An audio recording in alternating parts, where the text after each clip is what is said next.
Namaste. Greetings to all of you. நிறைய life சிச்சுவேஷன்ஸை பற்றி இப்போ நம்ம டிஸ்கஸ் பண்ணலாம். உலகத்தில் இருக்கக்கூடிய சொத்து கோடிக்கணக்கான மக்கள் கிட்ட கிடையாது. உலகத்தோடைய சொத்து பணம் ஒரு குறுகிய சில பேர்கிட்ட தான் இருக்கு. இன்ஃபேக்ட்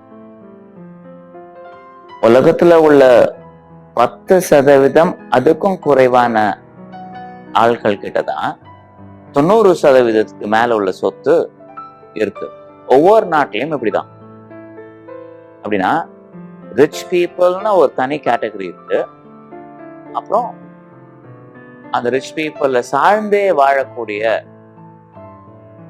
சாதாரண மக்கள்ல இருந்து மிக சாதாரண மக்கள் வரைக்கும் பல்வேறு கேட்டகரி இருக்கு. அப்படின்னா 2 கேட்டகரி தான் இருக்கிற மாதிரி தெரியுது பாக்குறதுக்கு. ரிச் ஒன்று இருக்கு, புவர் ஒன்று இருக்கு. இல்ல, அதிகமான பணம் உள்ளவங்க ஒருத்தவங்க இருக்காங்க, பணம் இல்லாதவங்க இருக்காங்க. இந்த பணம் ரொம்ப மோசமாலாம் அவ்வளோ பரிதாபமான நிலையில கிடையாது சார். ரொம்ப பணமும் கிடையாது, ஆனா ஓரளவுக்கு இருக்கு. நான் இந்த பக்கம் போகணுமான்னு தெரியாது, அந்த பக்கம் போகணும் தெரியாது, நடுவுல இருக்கிறேன்.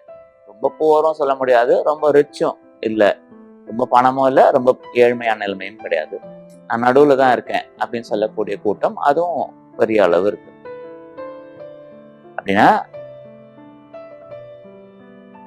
இன்ஃபேக்ட் அது ரொம்ப ஜாஸ்தியாகவும் இருக்கிறதுக்கு வாய்ப்பு இருக்கு. ரொம்ப ஏழ்மையான நிலை உள்ள ஆட்களும் அதிகமா இருக்கு. ரிச் பணம் அதிகமா இருக்கிறவங்க, ஏழ்மையா இருக்கிறவங்க. நம்மளுக்கு என்ன சிச்சுவேஷன் இருக்குன்னா, இந்த ரிச்சா இருக்கிற ஆட்கள் அளவு அவங்களோட எண்ணிக்கை கூடிட்டே போதா, இந்த ஏழ்மையான நிலைமையில இருக்கிறவங்க அவங்க கூடிட்டே இருக்காங்களா, இல்ல இருக்கிற ஆளுங்களே அதிகமா வளமையோட ஆகுறாங்களா, இருக்கிற ஆட்களே இன்னும் ஏழ்மையான நிலைமைக்கு போறாங்களா, இல்ல இந்த கேட்டகரியில நம்பர்ஸ் இன்க்ரீஸ் ஆகுதா, இது நீங்க பார்க்கணும்.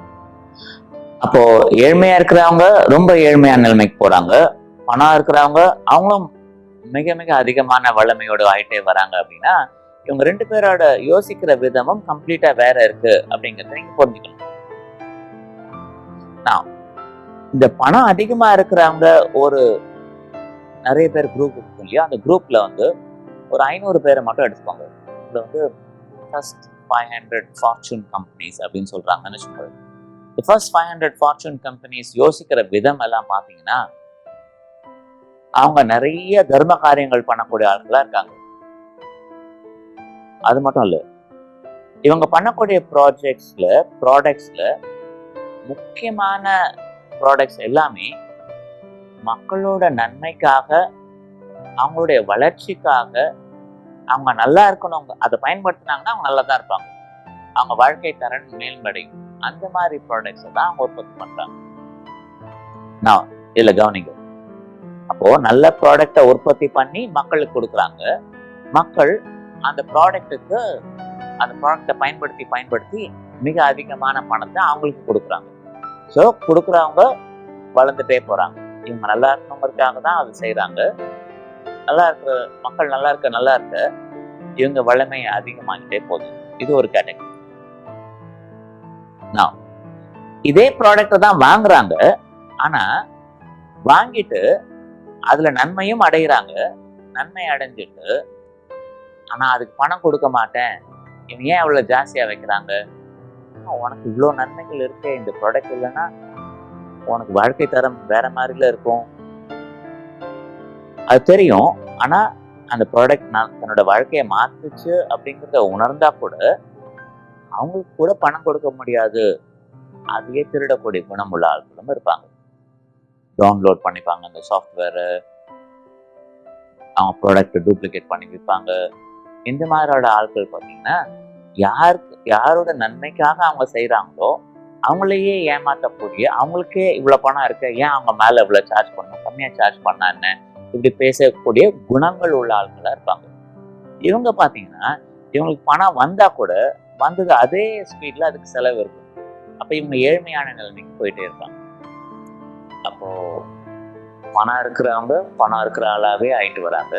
அதிக பணம் அவங்களுக்கு இன்க்ரீஸ் ஆகிட்டே போகுது, அவங்க வளமை பெருகிட்டே போகுது. பணம் இல்லாதவங்களுக்கு அதே நிலைமை நீடிச்சுட்டே இருக்கு. நான் இந்த 2 ஆட்கள் பாத்தீங்கன்னா, குறிப்பா நம்ம பணம் இல்லாத ஆள் எடுத்துப்போம். பணம் இல்லாத ஆளு அவங்களோட நீங்க பழகி பார்த்துருந்தீங்கன்னா தெரியும். அவங்க பேசக்கூடிய வார்த்தைகளை கவனிச்சிருந்தீங்கன்னா அதுல சில விளக்கங்கள் உங்களுக்கு கிடைக்கும். இந்த மாதிரி நான் சந்திக்கிற மாதிரி உங்களால பார்க்க முடியும்னா நீங்க இன்னையிலேருந்து பார்ப்பீங்க.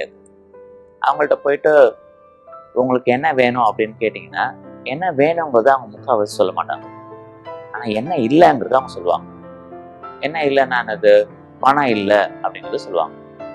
நீங்க பணம் இருக்கிறதுக்கு நீங்க ஏதாவது ஒரு உதாரணமும் ஆன்மீக பயிற்சியும் சொல்லி கொடுத்து, நீங்க பணம் கொடுத்தாதானே பணம் வரும் அப்படின்னு சொல்லுங்க, இருந்தா தானே நான் கொடுப்பேன் அப்படின்னு சொல்லுவாங்க. அப்படின்னா திரும்ப திரும்ப திரும்ப திரும்ப திரும்ப திரும்ப தனக்கு இல்லை இல்லைங்கிறத மட்டும்தான் ஞாபகப்படுத்திட்டே இருக்காங்க. எதை அவங்க இல்லை இல்லைன்னு சொல்லிட்டே வராங்களோ அதை வேணும்னு கூட கேட்க மாட்டாங்க. அந்த வேணும்னு கேட்காத பட்சத்துல அவங்க இல்லாம போறதுக்கு என்ன செய்யணுமோ அதை மட்டும்தான் செஞ்சுட்டு இருப்பாங்க. இல்லாம போற நிலையில இருந்து இருக்கிற நிலைக்கு போகணும்னு அந்த நினைப்பு முதல்ல வரணும். அப்பதான் அது மூவ் பண்ண முடியும். இல்லாத நிலையில இருக்கக்கூடிய ஆளு இருக்கு, எனக்கு வேணும், இறைவா எனக்கு தேவை, அதுக்கு என்ன பயிற்சி நான் எடுத்துக்கணும், நான் என்ன செய்யக்கூடாது, என்ன செய்யணும், அதை புரியறதுக்கு ஒரு மனசு வேணும். அந்த மனசு இருக்கும் போது இல்ல அப்படிங்கறத நீங்க சொல்ல மாட்டீங்க. அதை நிறுத்திட்டு எனக்கு வேணும்னு கேட்க ஆரம்பிச்சிருவீங்க. அப்ப இல்லையிலேருந்து எனக்கு வேணும்னு கேட்கக்கூடிய மனசு வரும்போது சில விஷயங்கள் நீங்க செய்ய முடியாது. என்ன முடியாது? இல்லைன்னு பேச முடியாது. முதல்ல இல்லைன்னு பேசக்கூடிய நிலைமையில நீங்க இருந்தீங்கன்னா விதைக்கிறது கூட உங்களுக்கு ஒண்ணும் இருக்காது. அப்போ அந்த லிஸ்ட்ல இருந்து வெளியில வரணும்னா தெளிவா மற்றவங்களுக்கு உதவி செய்யக்கூடிய குணம் எனக்கு வந்தாகணும். இறைவா எனக்கு அந்த மனசை கொடு. நான் பணம் இருக்கிற ஆள் எல்லாமே மற்றவங்க நன்மைக்காக தான் பொருள் செய்யுது. அப்ப நானும் எனக்கு என் குடும்பத்தை மட்டும் பார்க்காம மற்றவங்களுக்கு உதவி செய்யக்கூடிய மனசு எனக்கு வேணும் அப்படின்னு நினைக்கிறோம் இல்லையா? தன்னை பத்தி கவலைப்படாம மற்றவங்க நல்லா இருக்கணும்னு நினைக்கக்கூடிய எண்ணம் உள்ள ஆட்களுக்கு மேலும் பலது கொடுக்கப்படும். அது மூலமா தான் அது மேல முன்னேறதுக்கான பயிற்சியை எடுக்கும். ஆக்சிடென்டலா ஒரு வாட்டி பணம் வர்றதுக்கு வாய்ப்பு இருக்கு. ஆனா 10-15 வருஷமா தொடர்ந்து நீங்க பணம் சம்பாதிச்சுட்டே வரணும் அப்படின்னா அந்த எண்ணங்கள் குணமான ஒழிய முடியாது. குணமாகறதுக்கு முன்னாடி அதை திரும்ப திரும்ப திரும்ப திரும்ப செஞ்சு பயிற்சி பண்ணக்கூடிய நற்குணங்கள் அதை வளர்க்கறதுக்கான பயிற்சிகள் எடுக்கணும் நீங்க. இது முக்கியமான செய்தி. ஓகே, இது தொடர்புடைய இன்னொரு செய்தியை நம்ம சேர்த்துக்கலாம். இப்போ ஃபார் எக்ஸாம்பிள், இப்போ அந்த மியூச்சுவல் ஃபண்ட்ஸ், இன்வெஸ்ட்மெண்ட்ஸ் இதை பத்திலாம் நீங்க கவனிச்சுருப்பீங்க. இந்த இன்வெஸ்ட் பண்ற ஆட்கள் கோடிக்கணக்கில் இருக்காங்க. அந்த கம்பெனி லிஸ்ட் ஆன கம்பெனி பாத்தீங்கன்னா சில 100 இல்ல 1000 இருக்கும். சில 100 சில 1000லேருந்து ஒரு கேட்டகரி, பில்லியன்ஸ் ஆஃப் தெம் இன்னொரு கேட்டகரி. சும்மா சொல்றேன், நான் கம்பெனின்னு இருக்கிறது ஆயிரக்கணக்கில் இருக்கு. ஆனா அதுல முதலீடு செய்யணும்னு ஆசைப்படக்கூடிய ஆட்கள் கோடிக்கணக்கில் இருக்கு. அப்போ இந்த ஆயிரக்கணக்கான ஆட்கள் தோத்தாங்கன்னா கோடிக்கணக்கான ஆட்கள் தோத்து போயிருவாங்க. பிரதமமா இருக்குல்ல, யாரோ தோத்தா இங்க ஒரு கோடிக்கணக்கில் உள்ள ஆட்கள் ப்ராப்ளம் வர்றதுக்கு வாய்ப்பு இருக்கு. அப்படின்னா இந்த கோடிக்கணக்கான ஆட்கள் தான் பணம் பெறுகிறதுக்கு தன்னோட உழைப்பை நம்புறதை விட இந்த ஆட்களோட திறமையும் அவங்களுடைய நற்குணத்தையும் நம்புது. அவங்க நல்லவங்க, டிவிடெண்ட் கொடுப்பாங்க, அவங்கள்ட்ட முதலீடு செஞ்சு அவங்க கம்பெனி வளரும் அப்படின்னு நினைச்சு முதலீடு செய்யுது. அப்போ அந்த கம்பெனி நல்லா இருக்கணும்னு நினைச்சு முதலீடு செஞ்சுட்டு அந்த மாதிரி பணம் இருக்கிறவங்களெல்லாம் நீங்க திட்டிட்டு இருக்கீங்கன்னு வச்சுக்கோங்க. பணக்காரங்களோட குணமே இப்படிதான், அவங்க இப்படிதான் பண்ணுவாங்க, அந்த மாதிரி நினைச்சீங்கன்னா என்ன ஆகும்? உங்களுக்கு பொறாமை பழி உணர்ச்சி வர்றதுக்கு வாய்ப்பு இருக்கு. பொறாமை பழி உணர்ச்சி அதிகமாக அதிகமாக பணம் சம்பாதிக்கக்கூடிய அந்த குணம் குறையும். ஏன்னா வளமையும் பொறாமையும் ஒரே இடத்துல இருக்க முடியாது. எது மாதிரி? இருளும் ஒளியும் ஒரே இடத்துல இருக்க முடியாது. அப்போ பணம் வர்றதுக்கு மிகப்பெரிய எதிரியா இருக்கிறது பொறாமை. மற்றவங்க கம்பெனில முதலீடு செய்யக்கூடிய ஆட்கள் அந்த முதலீடு செஞ்ச கம்பெனி நல்லா இருக்கணும்னு நினைப்பாங்க இல்லையா? ஆனா அந்த முதலீடு செஞ்சது ஒரு கம்பெனில, ஆனா அவங்க பொது வாழ்க்கையில இதை பயன்படுத்தும் போது பணக்காரங்க மேல பொறாமை இருக்குன்னு வச்சுக்கோங்க, என்வி இருக்குன்னு வச்சுக்கோங்க. அப்ப என்ன ஆகும்? அந்த பொறாமைனால அவங்கள பத்தி அவங்க மோசமா நினைக்கிறதுக்கு வாய்ப்பு இருக்கு. போட்டியாவோ பொறாமையோ நினைக்கிறதுக்கு வாய்ப்பு இருக்கு. போட்டி பொறாமை அதிகமாக அந்த இடத்துல மகாலட்சுமி வர முடியாது. மகாலட்சுமி எந்த இடத்துல வரும்? அன்பு உள்ள இடத்துல தான் இருக்கும். அன்புக்கு எதிரானது தான் அந்த என்வி சொல்றது, பொறாமை சொல்றது. பொறாமை சொல்றது இருளுக்கு சமமானது. இருள் உள்ள இடத்துல மகாலட்சுமி இருக்காது. இருள் இருக்க இடத்துல அன்புக்கு அங்க வழி இல்லை. அங்க ஒளி, செல்வம், எல்லாமே வளமை, இது எல்லாமே சந்தோஷம் சம்பந்தப்பட்டது. பொறாமை உள்ள ஆளுக்கு சந்தோஷம் இருக்காது. அப்போ மத்தவங்க நல்லா இருக்கிறது மேல உங்களுக்கு பொறாமை இருந்ததுன்னா நீங்க விதைக்கிறது என்னது? அவங்க அப்படி இருக்காங்களே அப்படின்னு நினைக்கிறீங்க. ஆனா நீங்க அப்படி ஆகணுங்கிறது நினைச்சிருந்தீங்கன்னா அவங்க என்னெல்லாம் செஞ்சிருக்காங்க அந்த நிலைமைக்கு வர்றது, அதை படிப்பீங்க. அவங்க செஞ்ச பயிற்சிகள் எல்லாம் நீங்களும் பயிற்சி பண்ணுவீங்க. நீங்களும் முன்னேறதுக்கான வாய்ப்புகள் இருக்கும். அது இல்லாத பட்சத்துல மற்றவங்கள பத்தி கவலைப்படாம பணம் அதிகமா இருக்கிறவங்கள பத்தி எப்பவுமே பொறாமையும் குறையுமாய் சொல்லிட்டு இருக்கக்கூடிய ஆட்கள் மிக மிக ஏழ்மையான நிலையிலே இருக்கிறது நீங்க பார்த்துருப்பீங்க. அப்போ ரெண்டாவது முக்கியமான பாயிண்ட் இந்த ஏழ்மையான நிலையில இருந்து நீங்க வெளியில வரணும்னா முதல்ல இந்த பொறாமையை அழிக்கணும். பொறாமையை அழிச்சிட்டு அந்த இடத்துல நீங்க எதை விதைக்கணும்? எது மாதிரி? அந்த முள்ளு செடி உள்ள இடத்த எடுத்து தூக்கி போட்டுட்டு அந்த மண்ணை மாத்திட்டு அதுக்கு பூச்செடி வைக்கிற மாதிரி, மண்ணை மாத்தாம பூச்செடி வைக்க முடியாது. முதல்ல மண்ணை மாத்தணும். அந்த முள்ளு செடி அந்த மண்ணையை கெடுத்திருக்கும். அந்த மண்ணை முழுசையும் மாத்திட்டு தான் நீங்க பூச்செடி வைக்க முடியும்.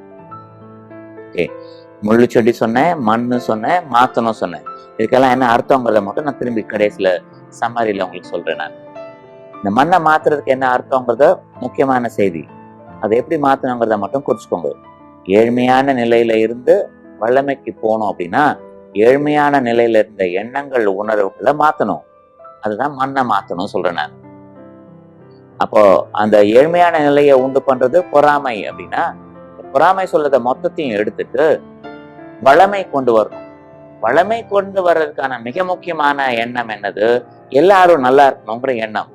அப்படின்னா கடவுளுக்கு பிரார்த்தனை பண்ணணும்னா, இறைவா இந்த நூற்றுக்கணக்கான ஆயிரக்கணக்கான மக்கள் நல்லா இருக்கிறதுக்கு காரணம் அவங்களுடைய எண்ணங்களும் உணர்வுகளும் அவங்க செய்யக்கூடிய தர்ம காரியங்களும்.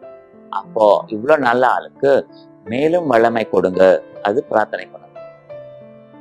யார் நல்லா இருக்காங்களோ அவங்களுக்கு மேலும் நல்லா வளமை கொடுங்க கடவுளே பிரார்த்தனை பண்ண ஆளுக்கு திரும்ப என்ன வரும்? நல்லா இருக்கிறவங்க இன்னும் நல்லா இருக்கணும்னு நினைச்சதுக்கு நீங்களும் நல்லா இருக்கிறதுக்கான பிராப்தம் கிடைக்கும். அந்த நல்லா இருக்கணுங்கிற நல்ல எண்ணம் வரும்போதே அது நம்மளுக்கு எப்படி பயன்படுத்தலாம்? இறைவா அவர் நல்லா இருக்கணும்னு பிரார்த்தனை பண்ணிருக்கேன், என்னையும் நல்லா வச்சுக்கோ அப்படி சொல்லிடலாம். அப்போ இங்க பொறாமை அழிஞ்சு மற்றவங்க நல்லா இருக்கணுங்கிற அன்பு உள்ளம் அந்த அன்பு உள்ளத்துக்கு மகாலட்சுமி கொண்டு சேர்த்துடும். அப்போ ஏழ்மையான நிலைக்கு வரக்கூடிய எண்ணங்களை வச்சிருக்கிற ஆட்கள் அதை சிதைச்சு அழிக்காம அந்த மண்ணை மாத்தாம மற்றவங்க நல்லா இருக்கணும், நான் பாக்குறவங்க எல்லாம் நல்லா இருக்கணும், அவங்க எல்லாரும் வளமையோடு இருக்கணும் அப்படிங்கிற அந்த பிரார்த்தனையை பத்தி அதை பத்தி சிந்திக்காத ஆட்கள், சிந்திச்சாதானே அடுத்தது தர்மம் பண்ணுவீங்க. சிந்திச்சு தர்மம் பண்ணாத ஆட்கள், நீங்க பணம் மட்டும் சம்பாதிக்கணும் ஆனா யாருக்குமே கொடுக்க மாட்டேன், யாரை பத்தி நல்லது நினைக்க மாட்டேன்னு நினைச்சீங்கன்னா அது முடியாது முடியாது முடியாது. ஆனால் தானோ என்னவோ அந்த நல்லா இருக்கணும்னு நினைச்சவங்க நல்லாயிட்டே போறாங்க. மத்தவங்களை பத்தி கவலையே படாத ஆட்கள் அதே நிலையில இருக்காங்க. மற்றவங்க என்ன நிலையில இருந்தாலும் பரவாயில்ல, அவங்கள குறை சொல்ற ஆட்கள் இன்னும் மோசமான நிலைக்கே போயிட்டு இருக்காங்க. அப்ப எந்த நிலையில நீங்க இருக்கீங்க அப்படிங்கிறத மட்டும் குறிச்சு வச்சுட்டீங்கன்னா கூட உங்க எண்ணங்களை மாத்துறதுக்கு என்ன செய்யணும் அதை நீங்க முதல் ஸ்டெப்பா எடுத்து வச்சுக்கலாம். எண்ணங்கள் இவ்வளவு வருஷமா நான் அப்படி வாழ்ந்துட்டேன் சார், எப்படி மாத்துறதுன்னு எனக்கு தெரியலன்னு சொன்னீங்கன்னா அதுக்குதான் மண்ணை மாத்துற டெக்னிக் இருக்குன்னு சொன்னீங்க. மண்ணு சொல்றது உங்க மனதுல நீங்க எதெல்லாம் விதைக்கிறீங்களோ அதெல்லாம் முளைக்க போகுது. எப்படி பூமியில எதை போட்டாலும் முளைக்குமோ அதே மாதிரி மனசு சொல்லக்கூடிய பூமியில நீங்க எதை போட்டாலும் முளைக்கும். பொறாமை போட்டாலும் முளைக்கும், அன்பு போட்டாலும் முளைக்கும். அப்போ அந்த பொறாமையை அழிச்சு அன்பை கொண்டு வரணும் அப்படின்னா இந்த மனதுல இருக்கக்கூடிய கழிவை நீக்கி அந்த இடத்துல அன்பை விதைக்கணும்னா தான மனவியல் சிகிச்சை செஞ்சு அதுல ட்வின் ஹார்ட்ஸ் மெடிடேஷனை பயிற்சியா கொண்டு வந்துட்டீங்கன்னா இது ரெண்டும் நீங்க சேர்ந்து பண்ண முடியும். அப்படின்னா உங்களுக்கு வேற எந்த பயிற்சியும் இல்லாத பட்சத்துல டைரக்டா உங்க ஏழ்மையான மண்ணை மாத்தி வளமை தரக்கூடிய மண்ணை உள்ளுக்குள்ள கொண்டு வந்த மாதிரி ஆயிடும். வாழ்க்கை ஜெயிக்கிறதுக்கு மிக மிக முக்கியமான செய்தியா நீங்க இதை எடுத்துக்கலாம். ரொம்ப சொல்றேன், உங்க வாழ்க்கை ஜெயிக்கிறதுக்கு மிக மிக முக்கியமான காம்பினேஷன் தான மனவியல் சிகிச்சை, ட்வின் ஹார்ட்ஸ் மெடிடேஷன். இது ரெண்டையும் நீங்க பயிற்சியா கொண்டு வந்தே ஆகணும். குறிச்சு வச்சுக்கோங்க.